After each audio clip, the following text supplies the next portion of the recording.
কি ধরেন আল্লাহ কি চায়, রসুল কি চায়, কোন মুহূর্ত আপনার কাছে কি চায়? বলবেন এটা শিখবো কোথায়? ওটার জন্য বাংলাদেশের মতো সহজ পরিবেশ দুনিয়ার কোনো দেশে নাই। আমার বয়ানে আছে, শুনতে পারবেন। এক মাসলার জন্য আমার কাছে 700 কিলোমিটার দূর থেকে আসছে। 2008 আমার সফর চলতেছিল এন্টার ইউরোপ। আমি জার্মানির ফ্রাঙ্কফুর্টে বসা ছিলাম। 700 কিলোমিটার দূর থেকে একজন নবমুসলিম আসছে একটা মাসলা জিজ্ঞাসা করতে। আমি শোনার পরে বলছিলাম, তোর পাও দুইটা দে, আমি একটা চুমা দিয়া নেই। কেননা হাদিসের আলোকে তোর পাও চুমা পাওয়ার যোগ্য।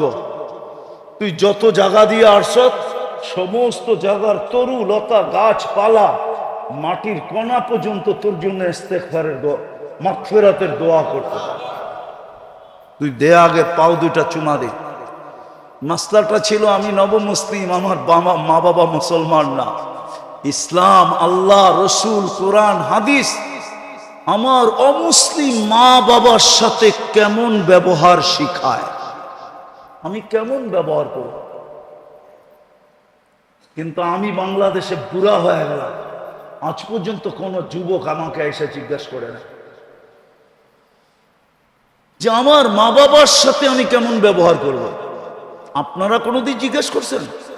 একজন হাত উঠে বলেন যে আমি কোন হুজুরকে যে জিজ্ঞেস করছি আমার মা বাবার সাথে আমি কেমন ব্যবহার করব? বলেন। 700 কিলোমিটার দূর থেকে আসছে নবমুসলিম। ওই কাহিনী আমার দিলে গাইথা গেছে, এই জন্য আমি মাঝে মাঝে শোনাই। আমাদের দেশে এটা জানা অনেক সহজ। আল্লাহ কদমে কদমে হক্কানি আলেম দিয়া দিছেন। আলেম কামরাঙ্গীর চর দেখলে আমার হাসি লাগে কেন জানেন? বর্ষাকালে আমরা সেই কিল্লার মোড়ের থেকে নৌকায় বসতাম, আর নুরিয়া মাদ্রাসার পুরান বাথরুমের পিছে যায় নামতাম। মাঝে মাঝে সাইদ সাহেব চলে গেছে মানে হয়, ওনাদের বাড়ির পিছন দিয়া, কুমিল্লা পাড়ার পিছন দিয়ে আমরা যেতে থাকতাম নৌকা দিয়ে।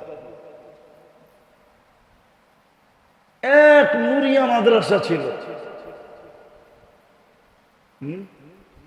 আজকে কামরাঙ্গীর চরে 500-র উপরে মাদ্রাসা, কয়েক ডর্জন হইল দাওরায়ে হাদিস মাদ্রাসা, পুরুষ মহিলা মিলায়া। বাংলাদেশের মতো সুযোগ আল্লাহ দুনিয়ার কোথাও দেন না। শিখার জন্য যদি শিখতে চায়, মন চাহি বাদ দিয়া যদি রব চাহি চায়, মন চাহি বাদ দিয়া যদি মুহাম্মদুর রাসূলুল্লাহর তরিকা শিখতে চায়, তাইলে কদমে কদমে ওলামা, কদমে কদমে মাদ্রাসা, কদমে কদমে আল্লাহওয়ালা। এত আল্লাহওয়ালা এই দুনিয়ার কোনো দেশে নেই। আমার সফরের জীবনের অভিজ্ঞতা আমি বলতেছি। আমি বেশিরভাগই তো রাত্রে নামি, আর প্লেনে ফার্স্ট ক্লাসে থাকলেও ঘুম হয় না। কেন হয় না জানি না, গাড়িতেও হয় না, প্লেনেও হয় না। তো আমার একটা নিজের অভিজ্ঞতা বলতেছি। সারা দুনিয়া ঘুরা যখন প্লেনটা বাংলাদেশের সীমানায় ঢোকে, দেখা যায়, স্ক্রিনে দেখা যায়, প্লেনের ভিতরে যে লাগানো থাকে ওটা দিয়ে দেখা যায় এই সীমানায় কলিকাতার থেকে সীমানায় ঢুকলো, অথবা পূর্ব দিক থেকে হলে চিটাগাং কক্সবাজার দিয়ে এই বার্মা পাড়োয়া সীমানায় ঢুকলো। আমার মনে হয় বাংলাদেশের সীমানায় ঢুকলে প্লেনই বলে দেয় যে সীমানায় ঢুকে গেছে। কসম খোদা, আমি আমার অভিজ্ঞতা বলতেছি, শতবারের ফ্লাইয়ের অভিজ্ঞতা বলতেছি, শতবার না আরো বেশি। আকাশে ডাকতেছে হালমিন মুস্তাগফির ফাগফির আলা, বন্ধুর উম্মত, হায় হায় হায় বন্ধুর উম্মত, হাবিবুল হাবিবি হাবিবুল। আমরা বন্ধুর উম্মত, আর বন্ধু আল্লাহর বন্ধু, বন্ধুর বন্ধু বন্ধু, হাবিবুল হাবিবি হাবিবুল, বন্ধু আল্লাহর হাবিব। আমরা বন্ধুর হাবিব, আমরাও আল্লাহর হাবিব। এই জন্যই তো আমাদেরকে ডাইকা ডাইকা মাফ করতে চাইতেছে। আর আজকে থেকে শিখেন ওলামাদের সোহবত, ওটার জন্য সোহবত লাগবে। সোহবত কি লাগবে? শুধু শুধু বলে নাই। শফি রহমতুল্লাহ আলাই, শেষ করে দিতেছি, শফি রহমতুল্লাহ আলাই একদিন থানবী রহমতুল্লাহ আলাইকে বলতেছিলেন, কেননা আগে হাফিজ জুজুরও দেখতাম মসনবী শরীফের খুব শেয়ার পড়তেন, হাকিম আখতার সাহেব রহমতুল্লাহ আলাইও দেখতাম মসনবী শরীফের খুব শেয়ার পড়তেন, তো থানবী রহমতুল্লাহ আলাইও খুব পড়তেন। তো শফি সাহেব রহমতুল্লাহ আলাই বলতেছে, কয় শোয়ারারা, শায়েররা, মসনবী তো শের না, শায়েররা অতিরঞ্জিত বেশি করে। তো বলছে, থানবী রহমতুল্লাহ আলাই জিজ্ঞাসা করছে, কি অতিরঞ্জিত? বা একদম সোহবতে বা আউলিয়া, সামান্য সময় আল্লাহওয়ালাদের হক্কানি আলেমদের সোহবত বেহতের আস সদ সালে তাআত বেরিয়া, রিয়াহীন 100 বছর ইবাদতের চেয়ে উত্তম। বলছে এটা কি অতিরঞ্জিত না? থানবী রহমতুল্লাহ আলাইহি বলে 100 না লেখছে, 1 লাখ লেখলেও তো অতিরঞ্জিত হবে না। কেননা হইতে পারে যেই মুহূর্ত আল্লাহওয়ালাদের হক্কানি আলেমদের সোহবতে ছিল, ওই সময়টা কবুলিয়াতের ছিল, আর ওই সময় সে আল্লাহর কাছে কবুল হয়ে গেছে, তাইলে তো সারা জীবনের জান্নাত ওই মুহূর্তেই বনা গেছে। তো লক্ষ কোটি বছর বললেই অসুবিধা কি? তো শফি সাহেব রহমতুল্লাহ আলাইহি বলতেছিলেন, মুফতি আজম শফি রহমতুল্লাহ আলাইহি, এবার হাটহাজারি শফি সাহেব হুজুর মনে করেন না, ওনার নাম আহমদ শফি, আর উনি হলেন মুফতি শফি। হ্যাঁ, তো উনি বললেন যে এখন আমার বুঝে আসছে, আপনার সোহবতে না আসলে আমার এটাও বুঝে আসতো না। ঠিক আল্লাহওয়ালাদের সোহবত লাগবে। বাচ্চার থেকে তো কলম উঠানো। আজকে তো আমাদের ভিতরে আত্মা নিয়ে কোনো ভাবনাই নেই, চিন্তাই নেই। আমরা বিশ্বাস করতেই রাজি না যে আত্মার আবার রোগ হয় কোত্থেকা। না, রোগ তো আত্মারই হয়। বরং দেহের রোগ তো মানুষকে শুধু দুনিয়াতে না, দেহের বহুত রোগ আছে, যেই রোগ দ্বারা মানুষকে আল্লাহ উচ্চ থেকে উচ্চ মর্যাদায় আসীন করেন, উচ্চ থেকে উচ্চ মর্যাদা দান করেন। আপনি উঠান, ডায়রিয়া হয়ে মারা গেলে শাহাদতের মৌত। কি মৌত? কি শাহাদতের মৌত? কি ছোট মৌত? হ্যাঁ, ডাকায় বাসা বোঝেন? শাহাদতের মৌত মানে সে আজরাইলকে ঠেক দিছে, মরে নাই সে। কোরআন বলে সে মরে নাই। বলবেন আজিমপুরে তো দাফন করলাম, আপনি পোশাকটা দাফন করছেন, পোশাক, তাকে না। এটা দুনিয়ার পোশাক, এটা বর্তমান দেহটা কি? কেননা জান্নাতের পোশাক এটা না। জান্নাতের পোশাক তো 120 ফিট লম্বা। কত কত? জাহান্নামীদের পোশাক এটা না। এক জাহান্নামীকে বসতে জায়গা লাগবে 470 কিলোমিটার। একটা দাঁত হবে 10 কিলোমিটার চওড়া। একটা রান হবে, ওই পাহাড় আমি 4 বার দেখছি, জাবালে বায়দা, ইয়ামানে আছে, ইয়ামানের শেষ মাথায়, সৌদির সাথে লাগোয়া। আল্লাহর রসুল বলছে জাবালে বায়দার সমান এক একটা জাহান্নামীর রান হবে। তো যে শাহাদাতের মৌত মরছে, ও তো কাপড়টা আপনাকে দিয়া গেছে, পোশাকটা, ও জান্নাতেরটা পড়া চলে গেছে, ও তো মরেই নেই। আল্লাহই তো বলে মরে নাই, আমি কোত্থেকে বলবো? ও তো আজরাইলকে ফাঁকি দিছে। তো অনেক রোগ আছে যেটার দ্বারা যেই রোগে আক্রান্ত হলে আখেরাতে দারাজাত বুলন্দ হয়। শোনামো একটু। অসুস্থ ব্যক্তি যখন আহ আহ বলে তো হাদিসে কুদসিতে আছে আনিনুল মারিদি তাসবিহুন। অসুস্থ ব্যক্তি যখন আহ আহ বলে তো সুবহানাল্লাহ পড়ার সওয়াব লেখা হইতে থাকে। সিয়াহাতুহু তাহলিলুন, যখন অসহ্য হয়ে চিৎকার দেয় তো লা ইলাহা ইল্লাল্লাহ পড়ার সওয়াব লেখা হইতে থাকে। কোনটার ওয়েট কতটুকু বলার সময় নাই আমার কাছে। সুবহানাল্লাহর ওজন কতটুকু, আল্লাহ ইলাহার ওজন কতটুকু। তাকাল্লুবুহু আন যামবিন ইলা যামবিন, যখন বিছনায় পড়ে এপাশ ওপাশ করতে থাকে অসুস্থতার কারণে, কাআন্নাহু ইয়াকতুলুল আদু, সেজন্য যুদ্ধের ময়দানে শত্রুর বিরুদ্ধে মোকাবেলা করতেছে, ওই সওয়াব তার আমলনামায় লেখা হয়। সংক্ষেপ করতেছি, কুল্লু আমালিন কানা ইয়ামালু ফিস সিহা ইউক্তাবু কুল্লু আমালিন কানা ইয়াহমালু ফিস সিহা। সুস্থ অবস্থায় যত আমল করত সমস্ত আমল তার আমল নামায় ফেরেশতা লিখতে থাকে। যদি সুস্থ হয়ে যায়, আল্লাহ সুস্থতা দেন, তো কায়াউমিন ওয়ালাদাতহু উম্মু, মা যেরকম জন্ম দিল নিষ্পাপ, এরকম নিষ্পাপ সুস্থ হয়ে দাঁড়ায় যায়।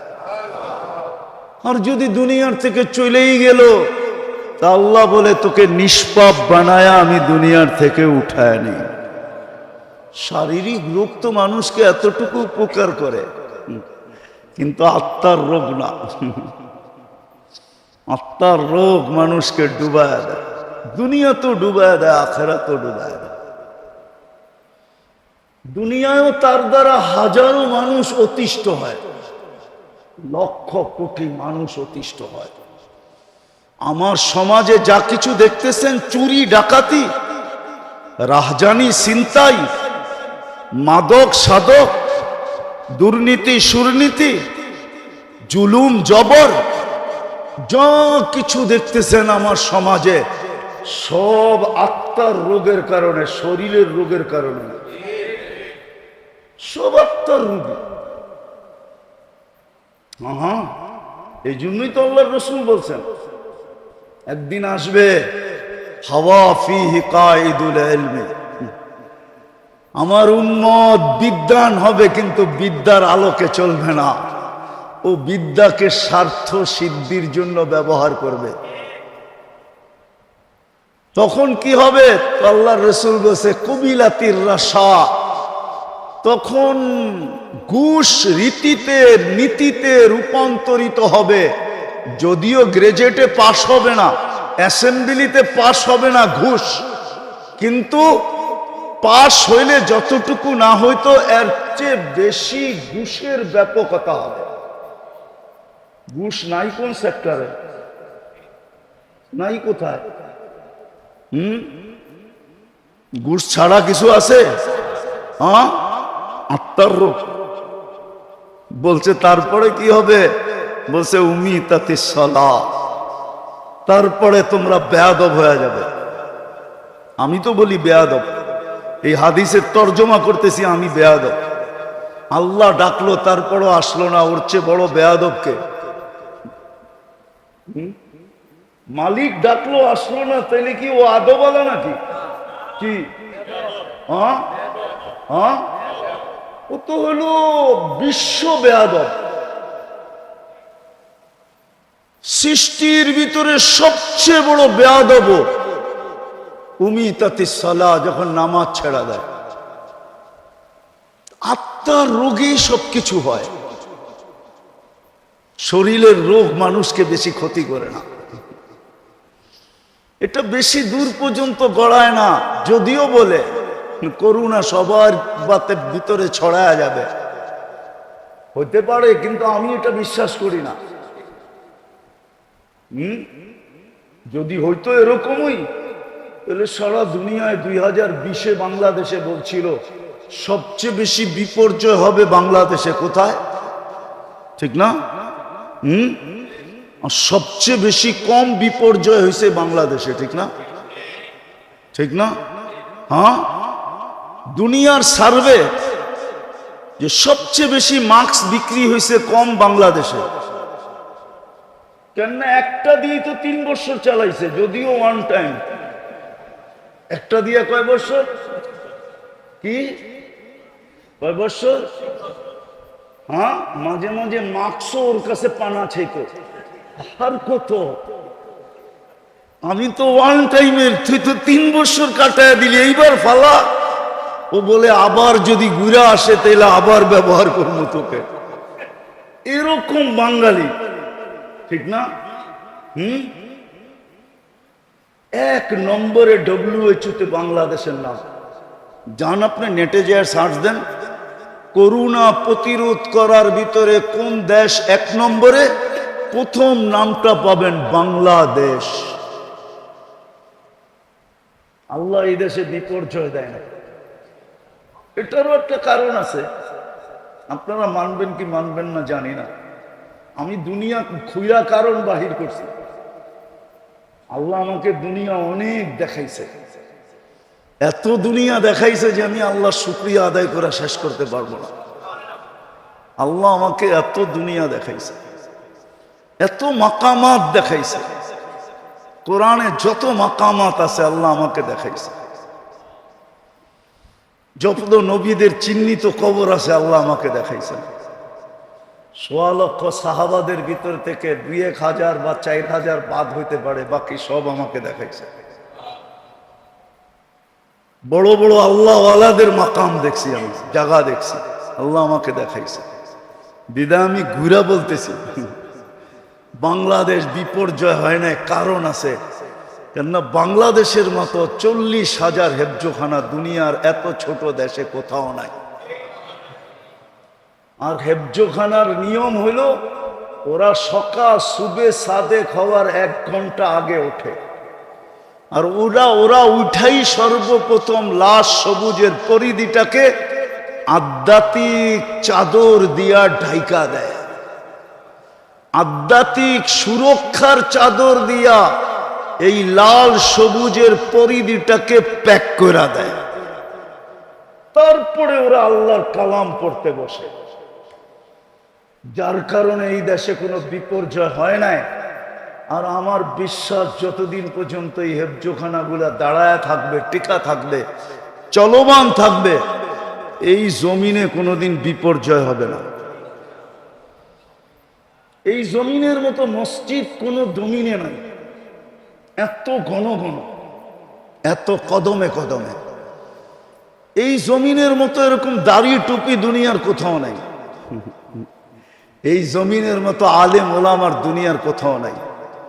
এই জমিনের মতো পর্দা নিশিন দুনিয়ার কোথাও, হ্যাঁ, এই জমিনের মতো পাগল।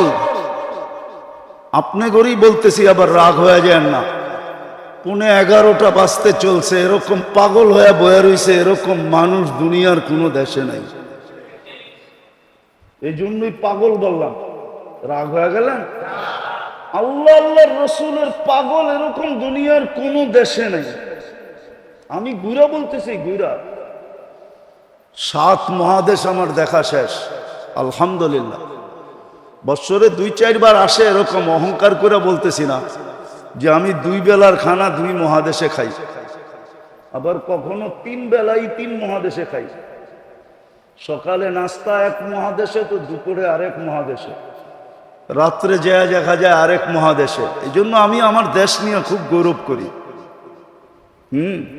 এই জন্য আমি আমার দেশ খুব বলি। আমার দেশের মতো দেশ নাই দুনিয়াতে। মক্কা মদিনা ভিন্ন জিনিস, ওটা নিয়ে তুলনা চলে না। বাইতুল মুকাদ্দাস নিয়ে তুলনা চলে না, ওটাকে সাবজেক্টের ভিতরেই আনা যায় না। এছাড়া সারা দুনিয়ার চেয়ে আমার দেশের কোনো বিকল্প নাই। এই জন্য এই দেশটা বিপর্যয়ের থেকে বেঁচে আছে। যা কথা গুছায় নিয়ে আসি, আসেন দেহ নিয়ে আর কত ভাববেন। আত্মা নিয়ে ভাবি, আত্মার রোগ নিয়ে ভাবি। আমি দুটাই বলবো, যে দুটার কারণেই আত্মার ভিতরে সবচেয়ে বেশি সমস্ত রোগের উৎস হলো আত্মার দুই রূপ থেকে। কয় রোগ থেকে? কয় রোগ থেকে? দুই রোগ থেকে সমস্ত রোগের উৎস। যেমন ডায়াবেটিস হইলে ডাক্তার বলে আর কোনো রোগের আপনার দরকার হবে না, যদি কন্ট্রোল না থাকলো তাহলে সব রোগ আপনার ভিতরে হবে, কেননা এটা উম্মুল আমরাজ, সমস্ত রোগের মা। মাদার কি ইংলিশে জানি কি বলে, সমস্ত রোগের মা ইংলিশ কি? হ্যাঁ, সমস্ত রোগের মা। ঠিক আধ্যাত্মিক সমস্ত রোগের মা হইল দুটা। কয়টা? কয়টা? এই জন্য আল্লাহ রসুল বড় চিৎকার দিয়া বলছেন, আখাফু মা খাফু আলাইকুম, আমি ভয় পাইতেছি, কান খুলা শোনো, আমি ভয় পাইতেছি তোমাদেরকে নিয়া। দুইবার বলছে আখাফু আখাফু, আমি তোমাদেরকে নিয়ে ভয় পাইতেছি। বলছে কি আর রাসূলুল্লাহ? বলছে তাউলুল আমল, লম্বা লম্বা আশা। প্রথম নাম্বার কি? লম্বা লম্বা, লম্বা লম্বা। কার মনে নাই? বলছে ইয়া রাসূলুল্লাহ, লম্বা আশা হইলে কি হবে? তো বলছে তাউলুল আমাল ইউনসাল আখিরা, লম্বা আশা মানুষকে আখেরাত ভুলায়া দেয়। আর যে আখেরাত ভুলা গেল, সে যা খুশি তা করতে পারবে, তার দ্বারা সবকিছু হওয়া সম্ভব। চুরি হওয়া সম্ভব, ডাকাতি হওয়া সম্ভব, ছিনতাই হওয়া সম্ভব, ইয়াবাহা বেচা সম্ভব, ইয়াবাহা নেওয়া সম্ভব, জুলুম করা সম্ভব, ছিনানো সম্ভব, এভরিথিং সম্ভব যে আখেরাত ভুলে গেল। বলছে লম্বা আশা মানুষকে আখেরাত ভুলে দেয়। আর আখেরাত যার চোখের সামনে নাই, সে সব কিছু করতে পারে। ঘুষ, সুদ, জুলুম, সুলুম, যত কিছু হইতে পারে, অপকর্ম যাকে বলে, সমস্ত অপকর্ম তার দ্বারা হওয়া সম্ভব যে আখেরাত ভুলা গেল। আজকে আমরা আখেরাত ভুলা গেছি। আখেরাত, আখেরাত যে ভুলা যায়, হায় হায় হায়, কসম খোদা। আখেরাত যার স্মরণ থাকে, কসম খোদার, ও তো পাও উঠাইতে পারে না। উঠাইতে গেলেও চিন্তা করে আখেরাত বনবে না বিগাড়বে, আখেরাত ঠিক হবে না বরবাদ হয়ে যাবে। ও তো পিঁপড়া পর্যন্ত মারতে পারে না, পিপিলিকা পর্যন্ত ওর হাতের আঙ্গুলের দ্বারা অহেতুক পদদলিত হইতে পারে না। কেননা পিঁপড়া আল্লাহর সৃষ্টি। কার সৃষ্টি? কার সৃষ্টি? কে সৃষ্টি করছে? মানুষ মারবে? এখন তো পিঁপড়া মারা কঠিন। কাউকে 5,000 টাকা দিয়া বলেন কুকুরটারে মার, ও হাসি দিয়া বলবে কুকুরটা কি করছে, ওরে মারবো। বলেন না একটা মানুষ মারতে, মেরা ফেলবো। তো কুকুর মারতে রাজি হবে না, ও মানুষ মারতে রাজি। নাইলে মুসলিম সমাজে মাদক, মুসলিম সমাজে মাদক, মুসলিম যুবক মাদকে আসক্ত, মুসলমান মাদক বেচে। ওলামা আমাকে বলো, এখানে যে ওলামা আছে, এটা কি তাসাব্বুর করা যায়? কি তাসাব্বুরাতের ভিতরে পড়ে যে মুসলমান মাদক বেচবে? আরে মুসলমান বাদ দিলাম, উম্মতে মুহাম্মদী মাদক বেচবে। উম্মতে মুহাম্মদী আপনার গ্রেড কত আপনি তো জানেনই না। যেমন আল্লাহর উপরে কিচ্ছু নাই, আল্লাহই একক, ঠিক মুহাম্মদুর রাসূলুল্লাহর উপরে কেউ নাই। আছে নাকি? এরকম উম্মতে মুহাম্মদীর উপরে কেউ নাই। আছে নাকি? আল্লাহ যেরকম আহাদ উলুহিয়াতের ভিতরে, রিসালাতের ভিতরে মুহাম্মদুর রাসূলুল্লাহ আহাদ। উম্মতিয়াতের ভিতরে উম্মতে মুহাম্মদী ও আহাদ। কি? কুল হুয়াল্লাহ। উলুহিয়াতের ভিতরে আল্লাহ কি? আহাদ। রিসালাতের ভিতরে মুহাম্মদুর রাসূলুল্লাহ আহাদ। উম্মতিয়াতের ভিতরে উম্মতে মুহাম্মদী আহাদ। না মানেন না? না রাত্রে ফেসবুকে বিরুদ্ধে লেখা শুরু করবেন? আহাদ।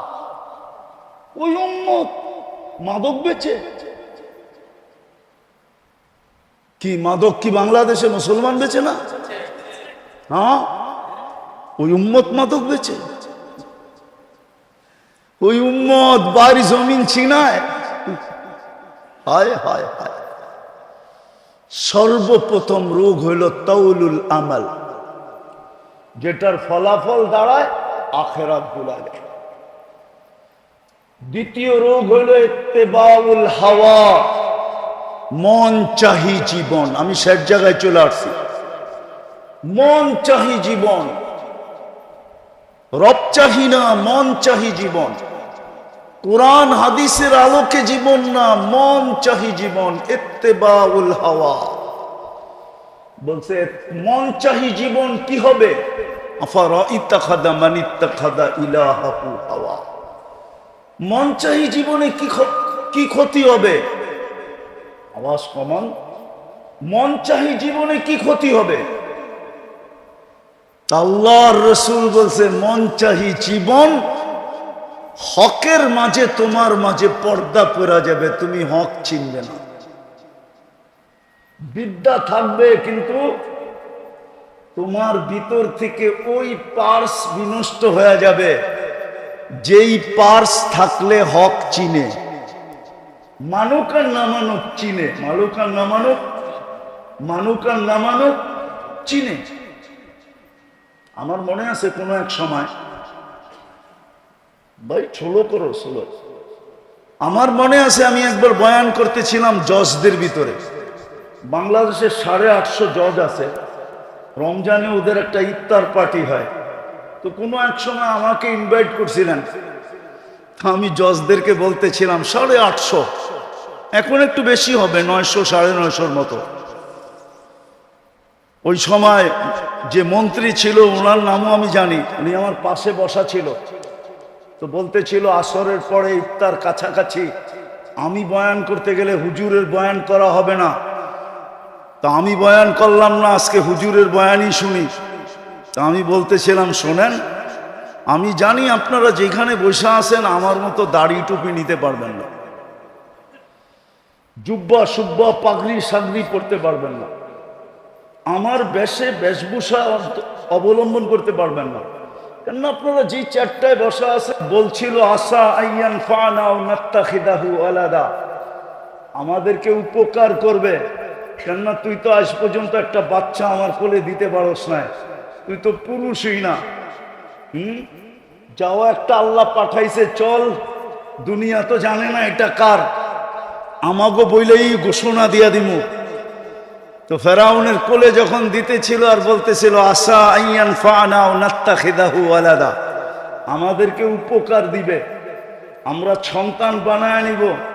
তো ফেরাউন জট কইরা বইলা ফেলছে লাকি লাইসাদি, তোর হইলে হইতে পারে উপকার, আমার হবে না।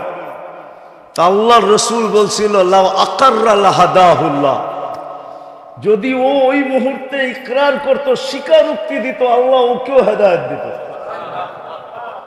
আমি বললাম হককে হক বইলা স্বীকার করা।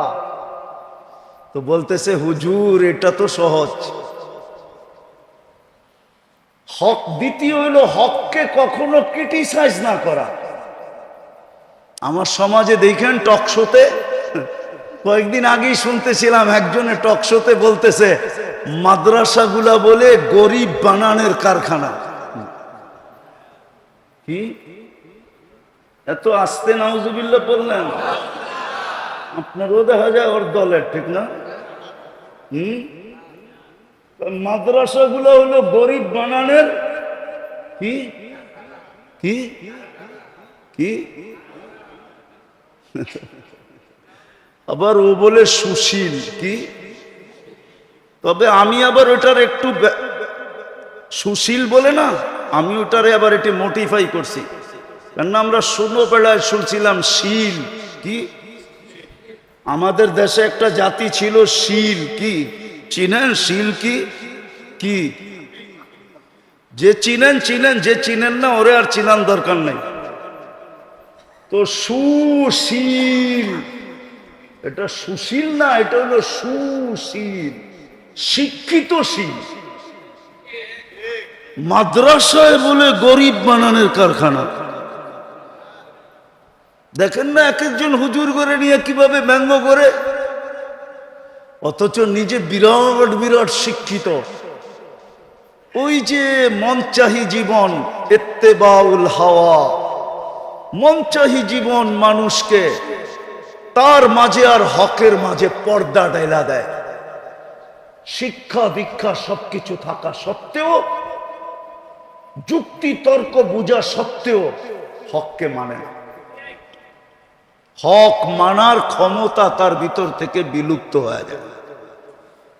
আর যার ভিতর থেকে হক মানার ক্ষমতা বিলুপ্ত হয়ে যায়, খোদার কসম ওকে দিয়া যা খুশি তা করার যায়। ওকে দিয়া সূর্যের আলো তো করানো যায়, আবার রাতের অন্ধকারও করানো যায়। হ্যাঁ হ্যাঁ, সূর্যের আলো তো করানো যায়। আমি আপনাদেরকে আঙ্গুল দিয়ে দেখাইতেছি না, আপনাদের সামনে প্রস্ফুটিত। নাহলে মানুষ মানুষকে পাখির মতো গুলি করে মারে কি করে, ঠিক না? মানুষ মানুষকে গুলি করে মারে কি করে? মানুষ মানুষকে মারে, আবার স্বজাতিকে মারে, স্বদেশীকে মারে, আবার স্বভাষাভাষীকে মারে। ভাষা এক, দেশ এক, জাত এক, পাখির মতো গুলি করে মারে। বোঝা গেল হক ওর কাছে নাই, হক ওর কাছে নাই। কেননা ওর মন চাহি জীবন হয়ে গেছে। এই দুটা রোগের থেকে আমাদেরকে বাঁচা উচিত। দুটা রোগের থেকে যদি বাঁচতে পারলেন, একটা হলো লম্বা আশা, যেটা আল্লাহ রসুল ইঙ্গিত দিছে, ইদা আসবাহতা ফালা তানতাযিরিল মাসা, যেটা বাংলার জমিনে আল্লাহ সত্যায়িত করছে, 1 মিনিটের নাই ভরসা। যে লেখছে, সে গাইছে, স্টেজে তার উপরে সত্যায়িত হয়েছে। ফিরোজ শাহী লেখছে, গাইছে, আর গাজীপুরের স্টেজে এই গান গাইতে যে মারা গেছে। আল্লাহ বুঝেইছে তুমি আশা লম্বা করো না, আশা যত খাটো করা যায়। আসবাহতা ফালা তানতাযিরিল মাসা। হ্যাঁ, আপনাদের এলাকার নাম কি? ওয়ার্ডের নাম কি? হাজারিবাগ, থানা হাজারিবাগ, ঠিক না? হাজারিবাগের মানুষ আজকে সূর্যটো বলতে বলতে ডুবছে। লান আউদ ফি হায়াতিকা আবাদা। হতে পারে কাল সকালে তোমরা আমাকে কেউ উঠতে দেখবে না। আল্লাহ পারে। জমিন প্রতি মুহূর্ত আল্লাহকে বলে, আলা কুল্লা ইয়াউমিন ওয়াল আরদু তাস্তাযিনু রাব্বা। জমিন প্রতি মুহূর্ত বলে, আল্লাহ অনুমতি দেন না। আন আবতালিয়া ইবনা আদম ফি বাতনি, আমি মানুষকে পেটে নিয়ে যাই। আল্লাহ জিজ্ঞাসা করে, কেন? যাহারা যাহারা মালাআ যাহরি জুলমা যুলমান ওয়া জাওরা। আমার পেটটা জুলুম অত্যাচার গুনায় ভরে গেছে, আমি আর সইতে পারতেছি, অনুমতি দেন না। প্রতিদিন জমিন বলে, প্রতি মুহূর্ত বলে। এটার নাম ওই ভূমিকম্প। ভূমিকম্প এটার নামে। কম্পা ভূমি বলে ইন্দোনেশিয়ার ভাষায়, বাংলার ভাষায় বলে ভূমিকম্প। ভূমিটা কাঁপতে দেরি, আমরা পেটে যাইতে হয়তো দেরি করব না। আজকে সূর্য বলতে বলতে ডুবছে। বিদায় আসেন, যদি নিজের শুদ্ধি চান, আশাকে ছোট করেন,